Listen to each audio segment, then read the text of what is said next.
Makka shahrida joylashgan, imtihonsiz qabul qilib, mutlaqo bepul dars beradigan universitet haqida gaplashamiz.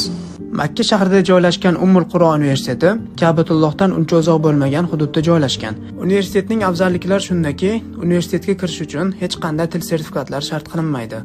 Bu joyda yigit va qizlar o'qishlari mumkin bo'ladi. Agar hujjat topshiruvchilar tilni bilishmasa, bakalavr bosqichidan oldin 2 yillik arab tili kurslari bo'ladi. Ular uchun alohida kampuslarda darslar berib boriladi. Universitetda 30 ga yaqin fakultetlar mavjud. Shariat va islomshunoslik, da'vat va usuliddin, IT, arxitektura, tibbiyot va shunga o'xshash bir nechta fakultetlar mavjud. Universitetga qabul qilingan talaba uchun har oy $226 stipendiya, arzonlashtirilgan taom, bepul yotoq joy, uyga borib kelish uchun aviachipta va har yili Umra haj qilishi imkoniyati beriladi. To'liq ma'lumot olib, universitetga hujjat topshirmoqchi bo'lsangiz, pastdagi havola orqali bizga murojaat qilishingiz mumkin.